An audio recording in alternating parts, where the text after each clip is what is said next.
Rádio em Pauta, sejam mais uma vez muito bem-vindos. Eu sou Fernanda Rueda e hoje nós vamos falar sobre as rotinas radiológicas nos exames de ressonância magnética de crânio, célula túrcica e mastoides. Mas antes da gente começar, se inscreve no canal, ativa o sininho para receber as notificações e ficar por dentro de tudo de novidade que está acontecendo aqui. Vamos lá? Então, conforme combinado, hoje nós vamos falar sobre as rotinas radiológicas nos exames de ressonância magnética de crânio, mastoide e célula. Antes da gente começar as rotinas em si, eu queria falar um pouco do fluxograma do paciente dentro de um serviço de imagem. Então ele chega na recepção com o seu pedido, onde é feito todo aquele atendimento inicial, burocrático, com plano de saúde, enfim, toda a autorização do exame para que ele fique pronto para entrar no exame e executá-lo. Logo em seguida, ele vai ser atendido pela enfermagem, que usualmente colhe as histórias, prepara o paciente, funciona se há necessidade, troca de roupa, orienta o paciente ali naquela condição inicial dentro do serviço. Logo depois ele é recebido pelo técnico de imagem que vai posicioná-lo na máquina e efetivamente vai começar a passar as orientações referentes a como vai ser feito o exame, de como ele tem que ficar ali dentro, posicioná-lo, colocar as bobinas, arrumar toda a máquina para o exame. E em seguida entra o médico radiologista que, junto com o pedido do exame, a história trazida pela enfermagem, vai definir qual o protocolo a ser feito. Quando a gente fala protocolo, na verdade, a máquina já tem algumas pastas organizadas do que a gente quer fazer. Então, existe um protocolo de crânio básico, existe um protocolo de crânio tumor, de crânio Alzheimer, de crânio cefaleia, que já inclui um pacote de sequências que é o mínimo que a gente considera necessário para avaliação de determinada patologia. Mas para isso o radiologista está ali, para interagir com o exame e tendo outras questões, tendo outras queixas do paciente, a gente adicionar o que for necessário aquilo ali para tornar o exame o mais completo possível. Só que isso vai depender de quem é o radiologista que está ali. Se é um especialista, então fazer um exame de crânio com um neuroradiologista pode se tornar diferente, ser mais interessante do que fazer um exame de crânio com pacientes com um médico especialista em abdômen e vice-versa. Né? Cada um tem uma área de atuação mais específica e, portanto, mais conhecimento daquela questão e pode ajudar mais a incluir sequências e melhorar o diagnóstico daquele paciente durante a execução do exame, né? Nem só na avaliação do laudo, não. Então, essa questão do médico especialista, do médico que faz, ou da gente escolher simplesmente a rotina, pode impactar um pouco no que vai ser dado, dependendo do radiologista que está do outro lado. E essa questão fortalece esse vínculo do pedido médico de vir bem especificado qual é a pergunta diagnóstica, porque facilita qual o protocolo que vai ser escolhido pelo médico que não é o especialista e também ajuda o especialista a definir realmente quais as sequências adicionais que a gente pode colocar. Então, essa parceria aí do médico solicitante com o radiologista é muito importante para o exame começar bem e para o laudo ter uma conclusão importante que ajude na condução do caso. Então, começando pelo protocolo de RN de crânio, vamos falar primeiro das duas sequências que saem, que é o T1 sagital e o flare axial. O T1 sagital normalmente sai, o sagital é aquele corte que a gente faz assim, de um lado para o outro. O axial é aquele corte que a gente faz fatiando. Lembrando que na imagem a gente olha do lado direito, como se fosse olhando o paciente de pé, né? Então, o T1, ele é uma sequência que é considerada mais anatômica, ele vai trazer dados da anatomia dos sulcos corticais, do cerebelo. Nele, o líquor está preto, com um sinal hipointenso, porque ele tem a água se comporta com hipointensidade e a gordura, como a gente vê aqui, por exemplo, no subcutâneo do couro cabeludo, se comporta com um hipersinal. Então, são as características principais do T1. A maioria das lesões, como contém água, vai ter hipossinal no T1. Lesões com hipersinal no T1 são lesões com componentes bem específicos, vai ser tema de um outro vídeo, mas a maioria a gente sabe que se comporta como lesão hipointensa.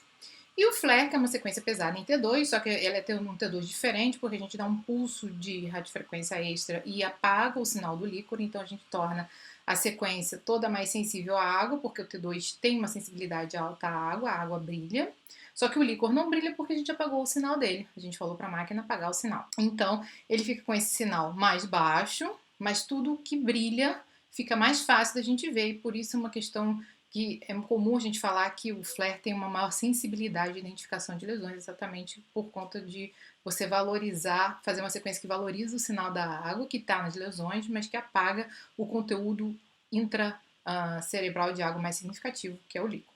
Então a gente vê já aqui nesse exemplo, por exemplo, algumas alterações de sinal, corte subcortical aqui na região frontal esquerda. Lembrar que a gente vê contralateralmente, então aqui direito, aqui esquerdo. A seguir, a gente avalia as sequências para suscetibilidade magnética, que eu trouxe um exemplo de SWI, mas elas também podem ser T2 estrela nas máquinas mais antigas, SWI nas máquinas mais novas, ou dependendo da máquina, ela tem outros nomes, como SWAN, por exemplo, na GE.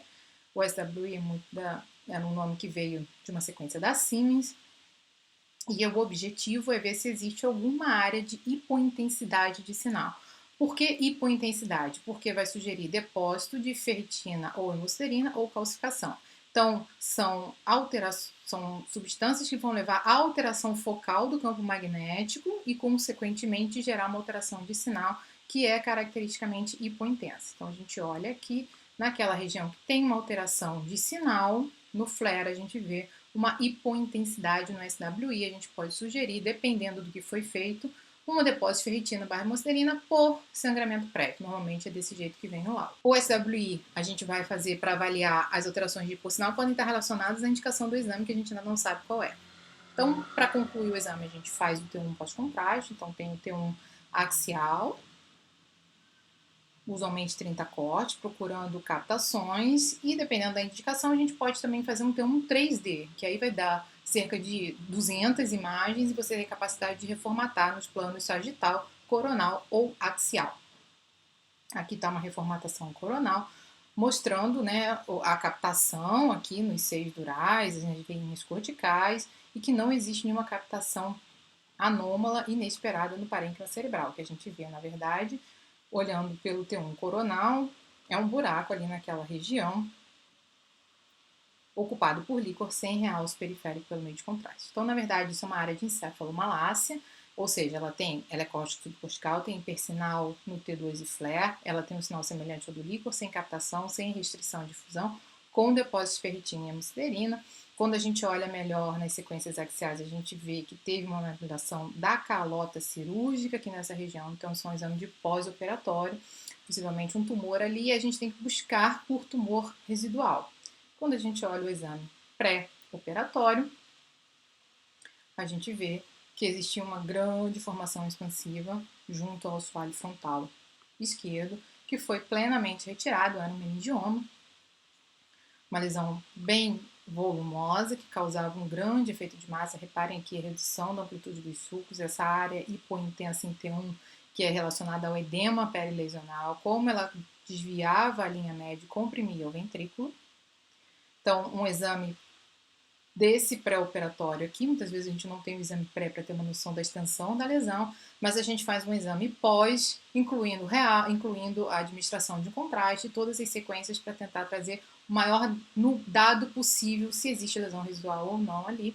E aí o 3D pós-contraste bastante importante nesse caso, porque traz essa possibilidade de estudar melhor todo o componente meníngeo e se existe alguma lesão ainda residual ali. Então, continuando o nosso protocolo de avaliações, partindo agora para a ressonância magnética de mastoides. Então, o objetivo do exame de mastoides é avaliar a região realmente do ouvido interno e das deficiências nervosas que existem ali, principalmente os 7º e 8º pares cranianos. Então, existem indicações bem específicas para a ressonância de mastoides, alterações de disacusia, de alteração auditiva, recentes ou não. Normalmente vem com pedido de início súbito. As malformações também de ouvido interno, principalmente nas crianças, para colocação de implante coclear, por exemplo.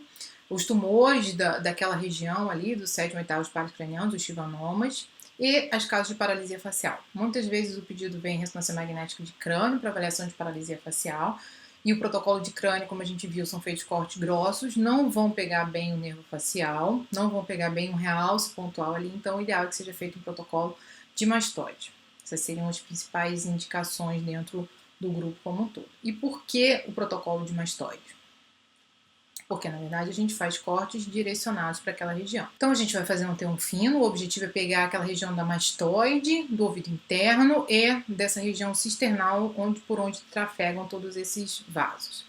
A grande sequência é o T2 3D, que a gente vai chamar de festa, sizzle balance, dependendo da máquina que você tiver disponível, mas ela é uma sequência bem pesada em T2, vai fazer um aspecto como se fosse uma cisternografia, ou seja, você vê muito bem o contraste entre o líquor e as estruturas nervosas que estão ali adjacentes, E é exatamente esse o objetivo da sequência. Você vê a espessura do nervo, o trajeto dele e o que ele pode encontrar no meio do caminho que leve a uma alteração, tipo uma compressão vascular, tipo um tumor que esteja espessando, tipo um tumor em algum outro lugar que esteja deslocando o nervo. Então a gente consegue ver as estruturas nervosas e a sua relação com o meio. Então reparem, o que a gente procura habitualmente é isso aqui, o oitavo e o sétimo par craniano aqui na frente, e como eles saem do tronco cerebral, tem esse trajeto cisternal e entram no interior do conduto auditivo interno, vão se ligar à cóclea, ou seguir o caminho do nervo facial descendente depois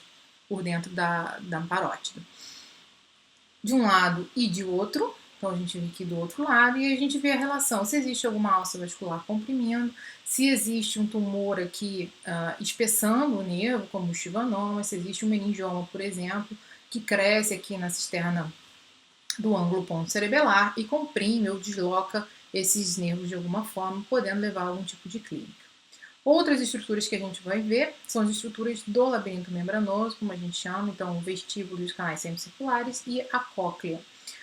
O que a gente espera é que a endolinfa brilhe, então a gente vai ver hipersinal nessas regiões, nessa sequência, que é o que a gente quer.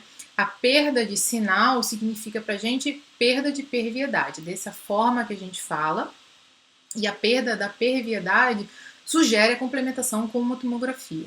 Então, na mastoide, a gente vê muito bem as estruturas nervosas que estão ali dentro do sistema nervoso, mas as estruturas ósseas elas são mal identificadas e é muito interessante a complementação com tomografia. Ainda mais porque a doença óssea é bem presente na mastoide. Então, quando a gente vê alteração de sinal aqui, a gente vai sugerir complementação com tomografia para melhor avaliação da integridade óssea, se tem aquelas doenças, autoespondiose, autoesclerose, enfim, que levam a uma alteração óssea focal. Do mesmo jeito, a avaliação de ossículos tem que ser tomografia, a gente não vai conseguir fazer uma análise satisfatória com ressonância.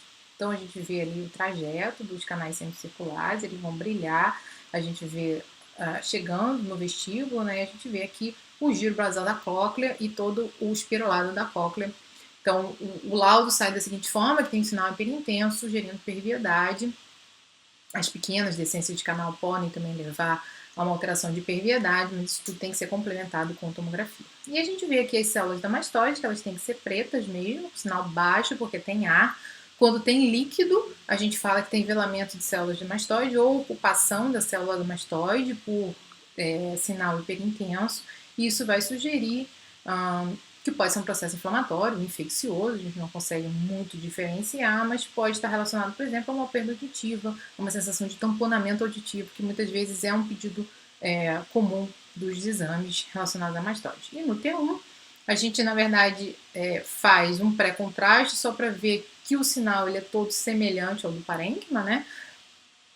Em algumas situações, a gente pode ter hipersinal de permeio aqui as estruturas do labirinto membranoso, da cóclea, que normalmente são alterações pós-traumáticas com sangue circulando ali na endolinfa. Então é interessante a gente fazer um pré para não achar que é real isso que é inflamação, e sim um pré com hipersinal para sugerir que é sangue. As duas próximas sequências vão estar relacionadas já à administração do contraste venoso, então a gente repete aquele T1 axial e a gente faz um T1 coronal, usualmente com FET7. Então, o FET7 no pós-contraste, suprimir o sinal da gordura, é interessante porque, de novo, igual o flare, potencializa o que a gente pode identificar de alteração de sinal, né? Deixa como se chamasse mais atenção para o contraste. Então, a gente vê aqui os seios durais e a gente já olha aqui buscando qual o trajeto do conduto auditivo interno. Então, ó, reparem o conduto e aqui o sétimo par passando inteiro, chegando aqui na região do labirinto membranoso, aqui também o sétimo par e aqui o labirinto membranoso. O labirinto não tem que realçar. O sétimo par, ele tem um realce na sua porção descendente, que é o que a gente está vendo aqui, ó. Depois que ele passa ali das estruturas do ouvido médio, ele recebe o plexo venoso e aí toda essa porção descendente tem captação de contraste, mas a porção intracanalicular não tem. Então, o que a gente observa nesse paciente é uma captação muito significativa bilateral. Isso para a gente é sinal de neurite e a queixa do paciente era paralisia facial bilateral. Reparem que o T1 pré-contraste não trouxe informação, reparem que a sequência T2-3D também não traz essa informação. ela só traz a informação de espessura de nervo, mas não de alteração inflamatória do nervo. Então, para as análises de neurite, é preciso a administração do contraste. Muitas vezes o paciente não aceita fazer, a gente vai dar um falso, vamos dizer assim, normal, né? Porque a gente não vê o realce e aí você não consegue identificar a neurite. Muito importante da gente fazer o contraste para a identificação desses casos. No plano axial, a gente também vai ter a possibilidade de identificar a captação. Acaba que, na experiência, eu vejo o plano coronal ser um pouco mais interessante para a gente pegar todo o trajeto do nervo num corte só do que no axial. Muitas vezes o axial sai um pouco cortado e a gente pode ficar em dúvida se tem realce ou não. Ó, reparem aqui, por exemplo, que a gente iria talvez só dar um realce na porção mais profunda e a gente vê que toda a porção do nervo identificado, todo o trajeto dele tem alteração com captação de contraste aqui também, só nessa porção profunda que valorizaria mais, que é onde está um pouquinho mais espesso, mais significativo o realce. Então, os dois planos para ajudar a identificar lesões, mas, por exemplo, lesões de ângulo ponto cerebelar são melhor identificadas no plano axial do que no plano coronal. Então, planos complementares para a gente identificar toda a gama possível de alterações relacionadas aos pedidos de mastoide. Protocolos do crânio em geral vão incluir a sequência FLE para a gente ter uma noção do panorama cerebral daquela pessoa, né? Então, procurar alterações de sinal, procurar se existe uma expansão de uma formação expansiva que se encontre, enfim, outros acometimentos que talvez estejam relacionados à doença de base, por exemplo. Em algumas clínicas a gente vê a inclusão do T2 coronal, na verdade o T2 coronal fino, ele às vezes funciona como um localizador para a gente posicionar melhor a marcação do T1.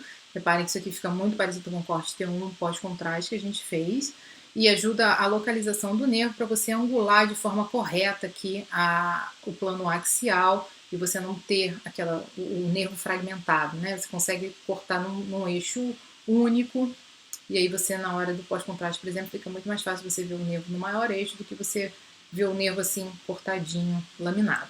Então, muitas vezes ele é usado para ajudar na marcação. E a sequência de difusão, uma sequência que a gente vai fazer também no plano fino, para ajudar a identificação de pequenas lesões. Algumas delas vão ter restrição à difusão e a ajudar nessa identificação do componente mastoideu, né? Se existe infecção associada, se existe pus associado, a restrição vai trazer muito dessa informação, vai ajudar, por exemplo, a definir a necessidade de uma intervenção cirúrgica mais rápida por conta da presença de um abscesso ou de mastoide. Muito bem, pessoal. Hoje a gente viu algumas possíveis indicações dos exames de imagem referente aos protocolos. Protocolo de crânio, referente ao protocolo de mastoide. E com isso, a gente vai conseguir entender por que a gente tem que fazer determinadas sequências e por que eles estão lá na rotina desse exame. Então, eu queria agradecer a vocês por assistir, ficar comigo nesse vídeo. Se você gostou, deixa sua curtida, deixa seu comentário, deixa sua dúvida. Sua participação é muito importante para tornar o canal cada vez mais rico para todos nós. Muito obrigada e até a próxima!